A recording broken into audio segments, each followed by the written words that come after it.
এখানে শহীদ জিয়ার বাজারে তারা ফতেহা পাঠ করেছেন, ইফতার ভোজ অর্পণ করেছেন। জাসাস শহীদ রাষ্ট্রপতি জিয়া বাজার গঠন করেছিলেন দেশীয় সংস্কৃতির চর্চা এবং বিকাশ অনুশীলন এবং আধিপত্যবাদী সংস্কৃতি যারা আমাদের দেশজ সংস্কৃতি হ্রাস করতে চায় সেটাকে প্রতিহত করা।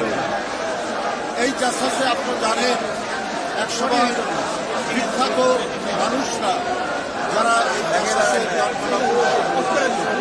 বিখ্যাত কবি আল মাহমুদ, বিখ্যাত গীতিকার লুকমান হোসেন ফকির, বিখ্যাত গীতিকার যারা এই জাসাসের আন্দোলনের সাথে জড়িত এবং জানেন যে বাংলাদেশের একজন প্রখ্যাত অভিনেতা নাম করা নায়ক মোবাইল সামনে তিনি এখনো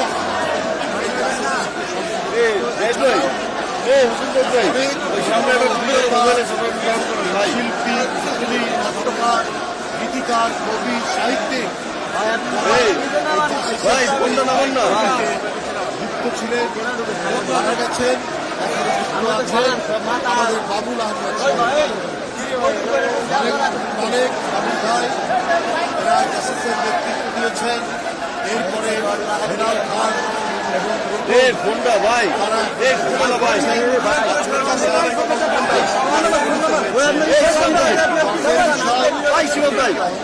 আমার বিশ্বাস আজও বিস্তৃত আছে। আজও অনেকে চায় বাংলাদেশের সার্বভৌমত্ব স্বাধীনতা করে দিতে, আর এই প্রতিহত করার জন্য যারা চেষ্টা করবে তারা হচ্ছে সাংস্কৃতিক তাদের লেখা গান, তাদের লেখা কবিতা, তাদের লেখা নাটক, তাদের লেখা সাহিত্য, তাদের লেখা উপন্যাস এটা উদ্দীপনা তৈরি করবে সারা জাতিকে। তাই বাংলাদেশি জাতি একটি অত্যন্ত শক্তিশালী জাতি। তার ইতিহাস, তার ঐতিহ্য, তার সংস্কৃতি এত মজবুত। আমাদের পদ্মা মেঘনা যমুনা শীতলক্ষা এর মধ্যে দিয়ে গড়ে ওঠা আমাদের হাজার বছরে এই সংস্কৃতিকে পুরো আধিপত্যবাদী সংস্কৃতি এটাকে বিলীন করতে অতীতেও পারেনি, ভবিষ্যতেও পারেনি।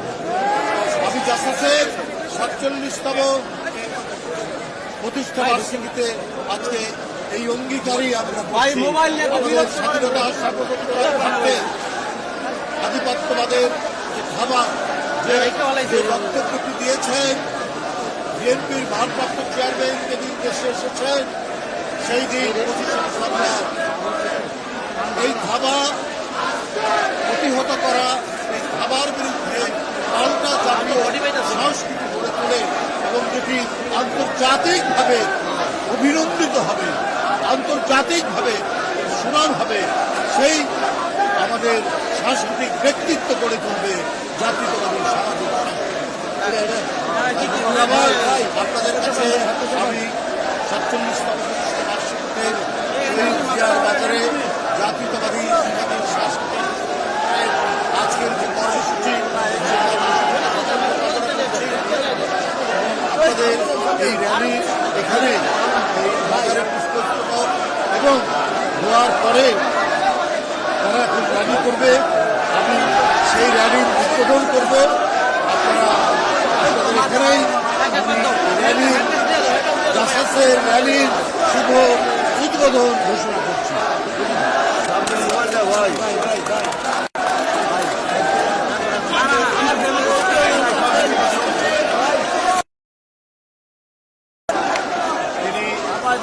সারা দেশ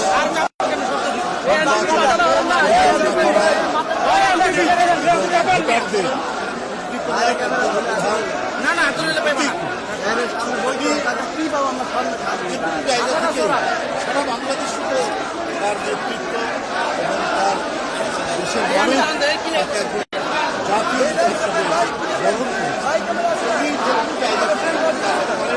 ঢাকা যেহেতু কেন্দ্রীয় রাজনীতি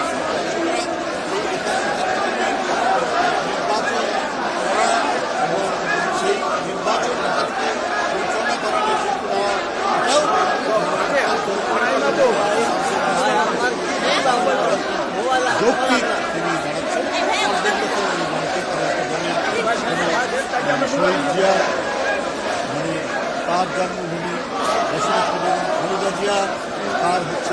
বাড়ি, সেখান থেকে বহুবার তিনি জিতেছেন। তো জাতীয় নেতারা যে কোনো জায়গা থেকে যে দাঁড়াতে পারেন, তারা তারেক রহমান যেখান থেকেই মানুষ করবেন সেখান থেকেই তিনি দাঁড়াবেন, কারণ তার জনপ্রিয়তা, ভোটারদের মধ্যে তার প্রতি যে আগ্রহ, তার প্রতি উচ্ছ্বাস, সুতরাং এই ক্ষেত্রে তার কোথাও থেকে দাঁড়ানো ইয়ে হবে না।